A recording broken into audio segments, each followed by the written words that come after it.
Raj, I'm going to discuss about structural pattern, and in that particular I'm going to discuss about the facade pattern. So as we all know that there are three types of design patterns are there.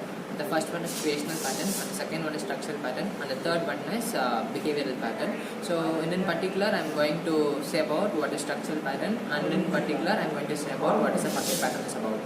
So what is structural pattern?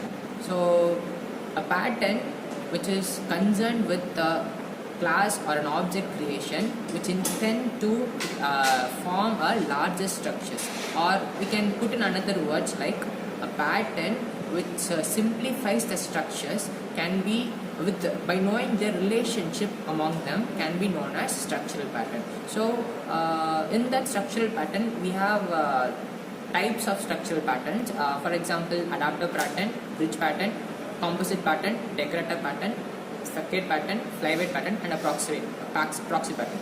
So these are the types of structural patterns, and I am going to talk deeply about what is facade pattern.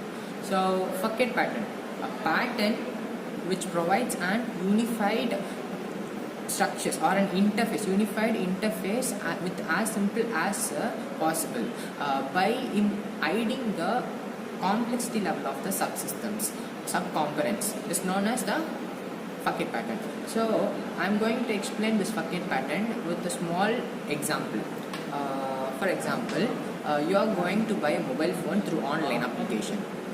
So according to this facade pattern, the interface should be very less. The interface should be very simple, because the main goal or main purpose of this facade pattern is to provide an interface with as simple as possible, so that the users can make use of that application in an easier manner.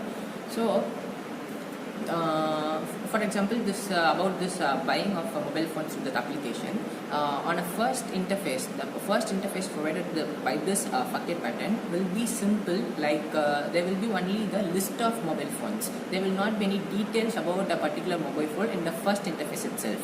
So only the list of mobile phones will be available in the first interface, and on clicking on a particular mobile phone, that is on choosing on a particular mobile phone which will take you to the next interface, there exists the details about a particular mobile phone. For example, the price of the mobile phone, and the model of the mobile phone, and other features and functionality of the mobile phone will be available in the next interface. So what we are going to come to know about the facade pattern through this example is the interface will be as simple as possible, which will be used by the users in an easier manner. So facade pattern will be benefited by producing the simplest interfaces. So I am going to also only by explaining about this facade pattern, you cannot be able to understand about the full benefit or full advantages of this facade pattern. So I am going to give a comparative study between a conventional approach and the facade pattern. One. So I'm going to say I'm going to differentiate about how the conventional approach and the facade pattern going to work with the different scenarios. So I'm going to take an example like I want to go to my friend's house by car. So I'm going to discuss about what all the sequence of activities that going to be happen for this particular activity. Okay, so first for this particular instance, what we have to do by going to car, first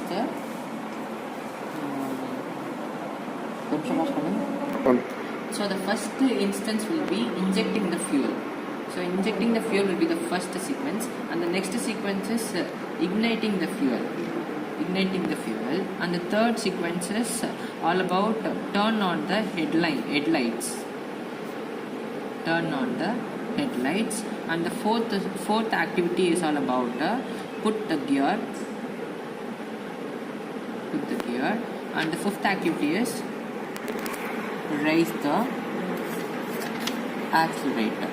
So this can be the sequence that can be occurred while moving or starting a car. So I am going to put these functions occurred in classes. So in class 1 I am going to take this inject fuel and ignite fuel. In class 2 I am going to put that only turn on headlight function, and in class 3 I am going to call the put gear option and also raise the accelerator function.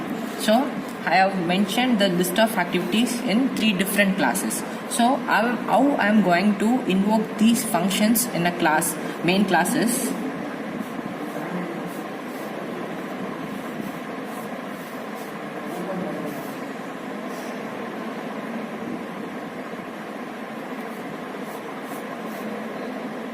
So now I am going to discuss about conventional approach. So in conventional approach, while invoking or calling a function that were listed in different classes, we have to invoke or call all the functions that have been listed in the different classes. So first I am going to call this inject fuel class, and then ignite fuel class, and turn on headlights class, and put the gear class, and then raise the accelerator class. So what can be the disadvantage in this conventional approach is that once the functions has been called and has been listed in different classes, all the function needs to be listed or invoked or called in the main classes. Otherwise the sequence may be missed or the activity may itself may not be occurred. So the disadvantage in this conventional approach is that tightly coupled with the clients. So once the clients, as it is tightly coupled with the clients, once the client has failed to call any of the functions that has been listed in the class, then it seems that he may not get the proper activity, or he may not get the proper sequence of that particular activity. So here comes as, in order to solve these types of problems, facade pattern has come to existence. That is, here for the similar activities or similar sequence of moving or starting a car, what this facade pattern is going to do is, I am going to explain about this facade pattern. So how this facade pattern going to help us? Same I am going to use the functions in the 3 classes itself. Inject fuel,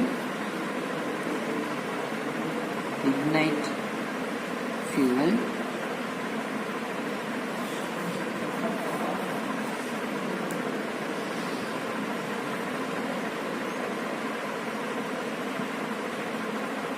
turn on headlights in the separate classes, and in class 3 I am going to list the functions called put the gear and raise the accelerator function. So facade pattern helps. Actual advantage of this facade pattern is that producing simplest interfaces by hiding the complexity of the subcomponents. So this is the main class. So I am naming it as a facade class.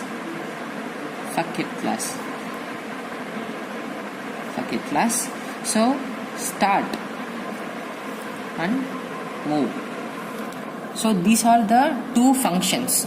So how this facade pattern helps here is, by calling this start function here, it will invoke all or call all the functions listed in the above classes related to that particular functions mentioned in the main class. That is, the start functions may related to start function related activities or functions are inject fuel, ignite fuel, and turn on headlights. These are the related activities or functionalities that has been listed to the classes that going to be invoked in the main classes. So while in calling the start function, all the functionalities or features that has been related to this particular start function will be called here. And similarly, to this move function that we are going to call in this main function, all the related functions such as put the gear and raise the accelerator. So these two functions will be invoked along by calling this move function in the main class. So this is what the advantages of this particular facade pattern is. So facade pattern helps with providing a minimal number of features or minimal number of functionalities in the interfaces in this particular scenario. It's possible. So we have seen a couple of instances about this facade pattern. So through these examples, we can clearly understand about what is facade pattern and what is the benefits and usage of facade pattern. So I'm going to conclude this about the explanation of